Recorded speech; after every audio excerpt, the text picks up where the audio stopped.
Sometime during the night of August 16th, 1952, the small town of Ashley, Kansas, ceased to exist. At 3:28 on August 17th, 1952, a magnitude 7.9 earthquake was measured by the United States Geological Survey. The earthquake itself was felt throughout the state and most of the Midwest. The epicenter was determined to be directly under Ashley, Kansas. When state law enforcement arrived at what should have been the outskirts of the farming community, they found a smoldering, burning fissure in the earth measuring 1,000 yards in length and approximately 500 yards in width. The depth of the fissure was never determined. In 8 days leading up to the disappearance of the town and its 679 residents, bizarre and unexplainable events were reported by dozens of the residents in Ashley, Kansas, and law enforcement from the surrounding area. On the evening of August 8, 1952 at 7:13 p.m., a resident by the name of Gabriel Jonathan reported a strange sight in the sky above Ashley. Gabriel reported what appeared to be a small black opening in the sky. Within the next 15 minutes, the Hayes police station became overwhelmed with dozens of phone calls, all reporting the same phenomenon. At 7:54 a.m. on the morning of August 9, 1952, Hayes police officer Alan Mace radioed the Hayes police station. He reported that, despite following the one-way road leading into Ashley, he had become lost. According to his report, the road continued along its normal path, but somehow ended up back in Hayes.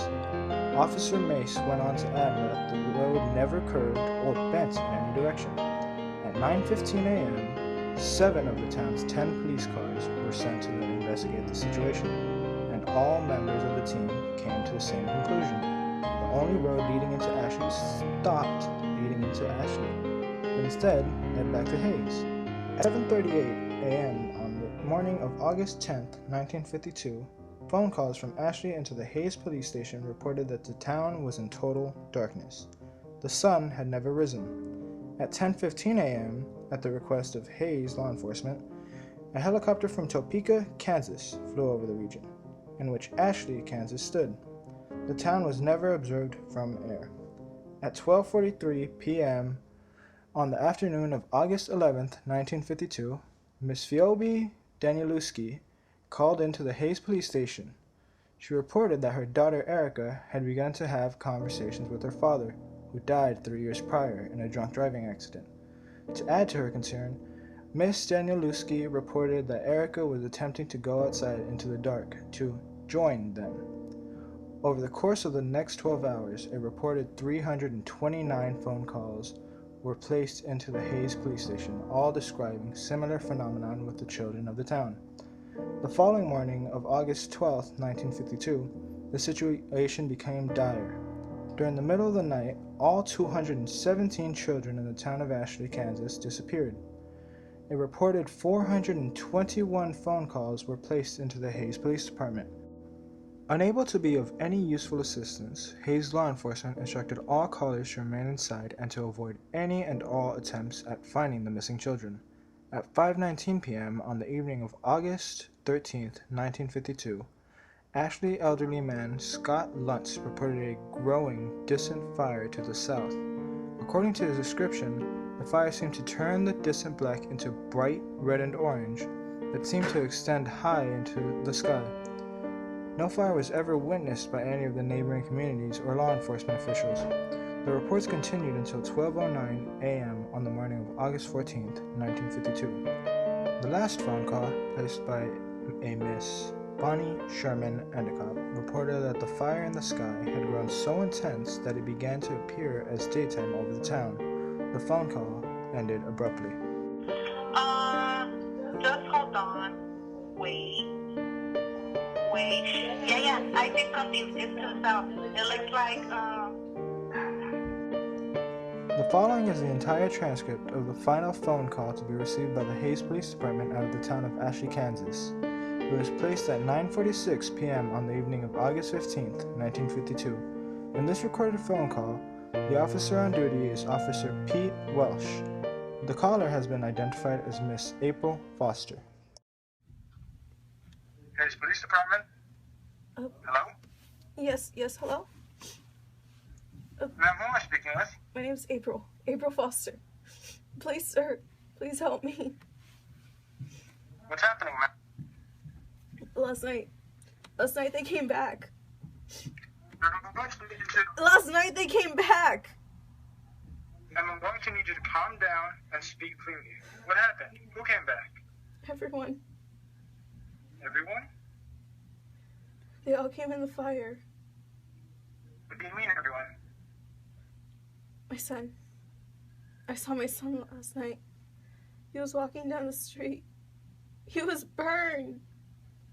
Jesus Christ, he was burned. Ma'am, I'm going to need you to explain yourself better. He died last year. I raised him since he was a baby. It was just me and him. And I told him to watch for cars when he rode his bike. But he never listened. Ma'am, what you're saying isn't making any sense. You said everyone came back? Are you fucking listening to me? Everyone! Everyone who died or went missing, they came back. And they're looking for us. He said, Mommy, I'm okay now. See? I can walk again. Where are you, Mommy? I want to see you. Ma'am, where are you now? Are you safe? I'm hiding, just like everyone else. We saw them coming through the fields, and some people opened their doors for them. Oh God, the screaming. I don't know what happened to them, but their houses caught fire, and they caved in. I have my curtains drawn, and I'm hiding in my closet right now, and... Is everything right?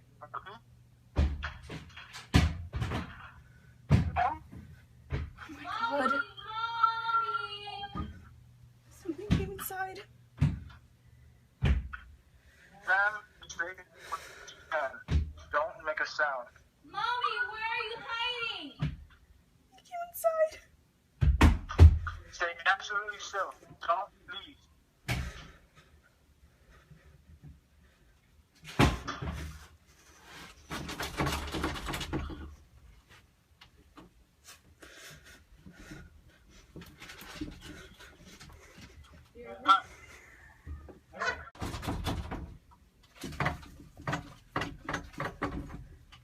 Mommy, I found you.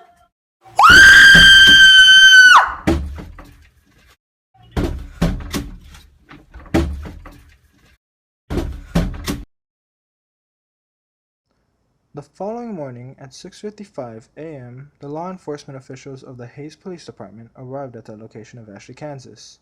A smoldering, burning fissure in the earth was all that remained.